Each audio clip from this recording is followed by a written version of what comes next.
Isang mapagpalang araw sa inyong lahat, Luzon, Visayas, Mindanao, saan man kayo sulok ng mundo. Mag-ingat kayo palagi mga bayan. Nandito naman tayo sa Manila Baywalk, Dolomite Beach upang mag-update mga kabayan. Oh, may ipon silang mga basura ngayon dito. Nakatambak sa gitna ng mga kabayan. Hindi naman masyadong marami ngayon mga kabayan.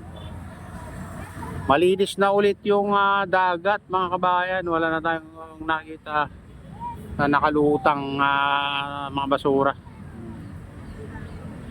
Oh.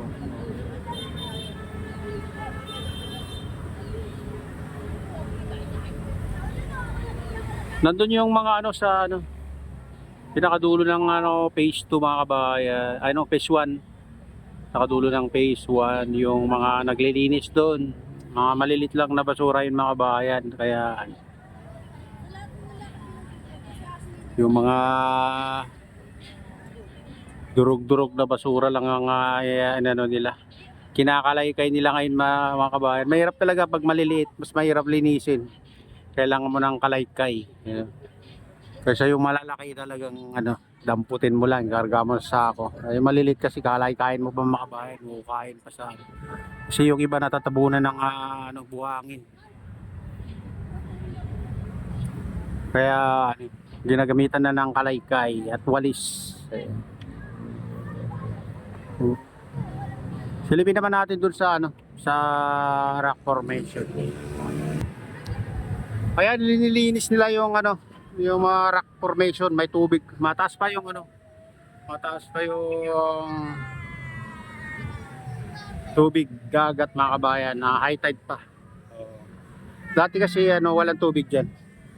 Diyan sa rock formation na yan ang palatandaan kapag medyo mataas pa yung tubig, high tide mga kabayan. Yan. Yan, huling linilinis yan. Nauna dito sa mga kabayan, dito sa Dolomite Sun.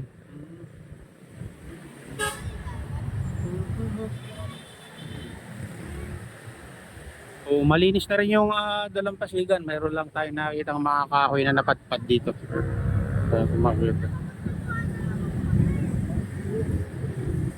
Ayan. Apat na pirasong medyo malalaking kahoy yung napatpad dyan sa dalampasigan, hindi pa inalis. Siguro mabigat. Yung malilit na inuuna nila. Yan, gagamitan pa ng yan mga kabayan. Siguro chenso, putol-putulin. Ayan.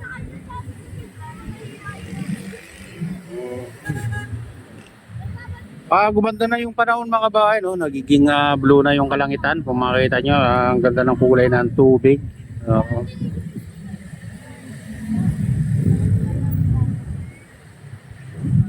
Sumikat na yung haring araw mga kabayan sa wakas. Gumanda rin yung panahon. Ang daming tumulong na naglinis. Hindi natin makita yung uniform nila kung anong tatak. Yung nakaputi. Baka mga ito mga volunteers mga kabayan. Kasi yung mga blue ng uniform, sila yung taga maintenance o taga estero ranger mga kabayan. Ayun, araw-araw na naglilinis ito. Sila yun, yung mga naka-blue. Pero yung nakaputi ay mga volunteers siguro.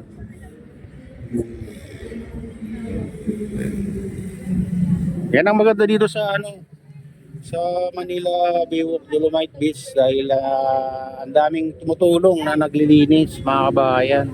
Kaya mabilis lang malinis yung mga basura dito sa Dolomite Beach.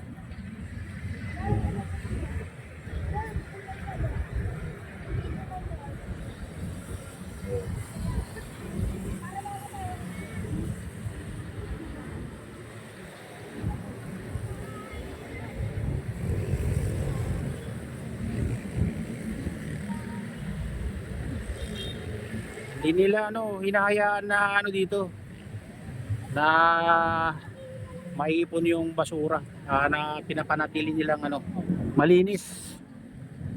Ito nga Dolomite Beach mga kabayan.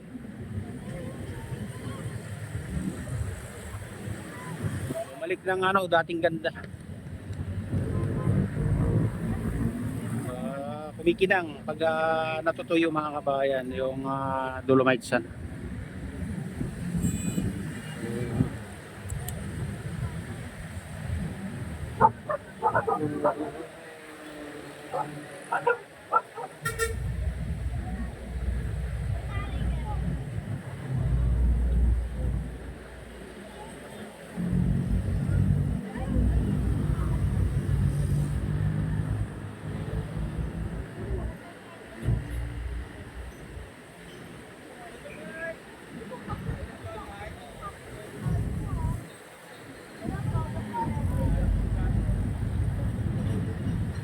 Parang ano rin na naalis yung mga lumot-lumot dyan mga kabayan.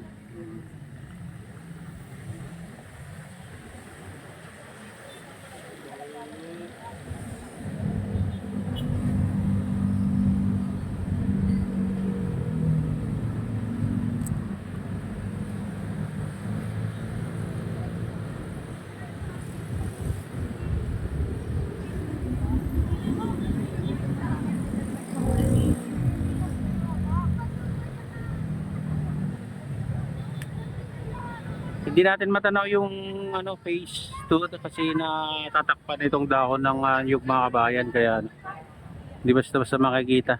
Ayan. Ayan, natatakpan ng dahon ng niyog yung phase 2. Pag dito ka sa ano footbridge, kailangan ano pumasok pa diyan sa loob.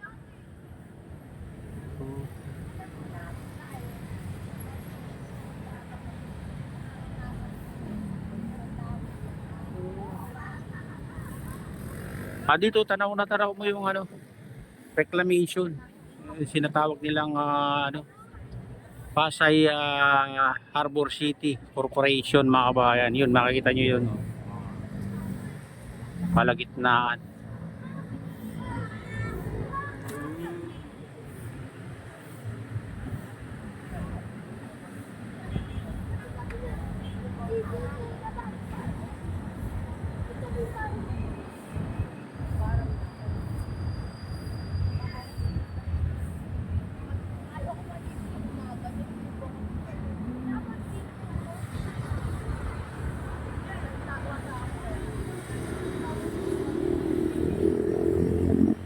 Ayun mga kabayan, ito na yung latest update dito sa Manila Baywalk, Dolomite Beach at shoutout nga pala sa lahat ng OFW, mga immigrant sa mong bansa.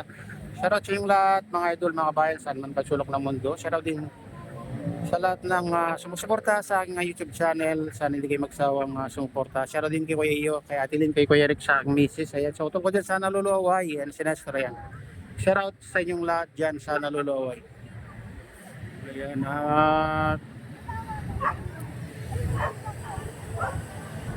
shoutout din sa lahat ng taga-Bago Binterlocos Norte, taga-Malanggi Binterlocos Norte, taga-Pasukin Locos Norte. Shoutout sa inyong lahat at pagpalain na ng Diyos, ingat kayo palagi. God bless us all.